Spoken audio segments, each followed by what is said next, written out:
This is just a sample of the audiobook. To get the complete audiobook, access the link posted in the first comment.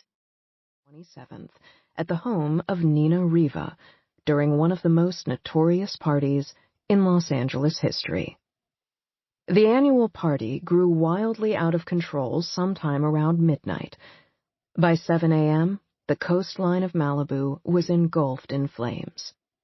Because, just as it is in Malibu's nature to burn, so was it in one particular person's nature to set fire and walk away. Saturday, August 27th, 1983. Part 1. 7 a.m. to 7 p.m. 7 a.m.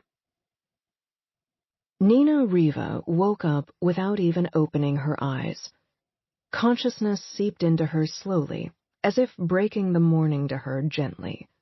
She lay in bed, dreaming of her surfboard underneath her chest in the water, before she began remembering reality, that hundreds of people were going to descend upon her house in just over 12 hours. As she came to, it dawned on her once again that every single person who would show up tonight would know the indignity of what had happened to her. She lamented it all without even peeking through the curtains of her own eyelashes. If Nina listened closely, she could hear the ocean crashing below the cliff, just faintly. She had always envisioned buying a home like the one she and her siblings grew up in down on Old Malibu Road, a shabby beach bungalow off of PCH, built on stilts, extended out over the sea. She had fond memories of sea spray on the windows, of half-rotted wood and rusting metal holding up the ground beneath her feet. She wanted to stand on her patio and look down in order to see high tide, hear the waves crashing loudly underneath her. But Brandon had wanted to live on a cliff. So he'd gone and bought them this glass and concrete mansion in the cliffside enclave of Point Dume, 50 feet above the coastline, a steep walk down the rocks and steps to the breaking waves. Nina listened as best she could for the sounds of the water, and she did not open her eyes. Why would she? There was nothing for her to see. Brandon was not in her bed. Brandon wasn't in the house. Brandon wasn't even in Malibu.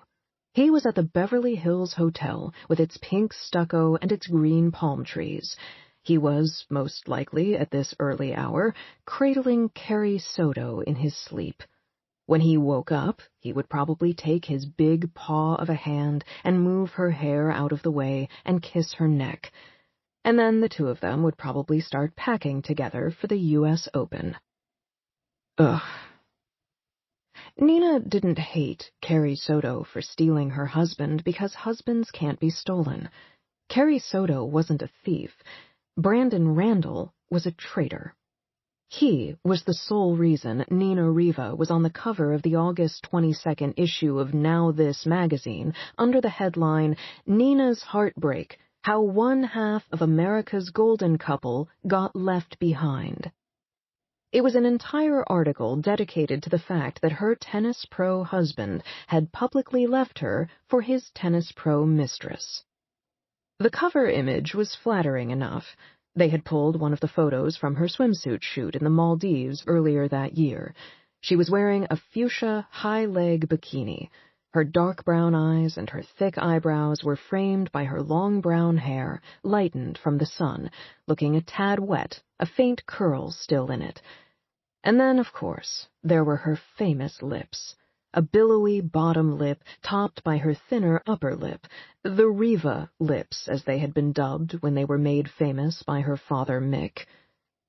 In the original photo, Nina was holding a surfboard, her yellow and white Town & Country 6-foot 2-inch thruster. On the cover, they had cropped it out, but she was used to that by now.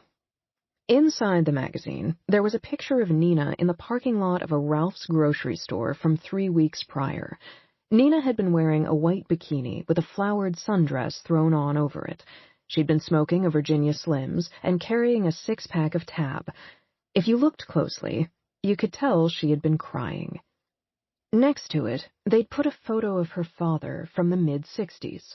He was tall, dark, and conventionally handsome in a pair of